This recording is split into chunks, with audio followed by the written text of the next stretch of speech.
আসসালামু আলাইকুম। আমি আপনাদের সকলের দোয়ায় আল্লাহর রহমতে অনেক ভালো আছি। আপনারা যেখান থেকে আমার ভিডিওটি দেখছেন সবাইকে অসংখ্য ধন্যবাদ ও আন্তরিক শুভেচ্ছা রইল। যারা এখনও আমার চ্যানেলটি সাবস্ক্রাইব করেনি তারা আমার চ্যানেলটি সাবস্ক্রাইব করে আমার পাশে থাকবেন, আমাকে সাপোর্ট করবেন। আর যারা অলরেডি করে ফেলেছেন তাদেরকে আমার আন্তরিকভাবে অভিনন্দন।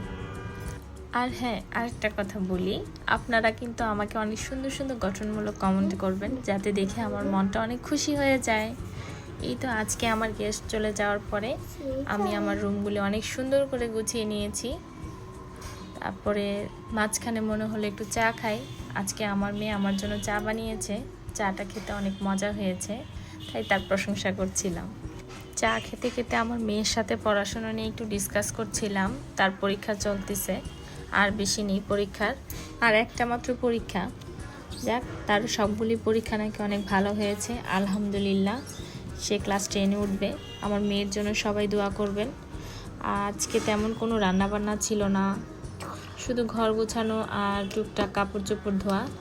তাই আমার ছোট মেয়েটাকে বললাম কাপড়গুলো একটু বের করে ছাদে দিতে, আর আমি শুধু জাস্ট সিম্পল একটু পোলাও রান্না করে নিব, কারণ ফ্রিজে কিছু মাংস আরও ইত্যাদি অনেক খাবার রয়ে গিয়েছে। এখন আমিও একটু ছাদে যাব, ছাদে একটু কাজ ছিল, তার জন্য ছাদে যাচ্ছি। এই যে আমার ছাদটা। প্লিজ আপনারা কিছু মনে করবেন না, আমি ভয়েস দেওয়ার সময় আমার ছেলেটা আমাকে খুব বিরক্ত করে, সেও নাকি ভয়েস দিবে। যাই হোক, ছোট মনে করে স্কিপ করবেন। ভালো থাকবেন, আমার জন্য দোয়া করবেন। আল্লাহ হাফেজ।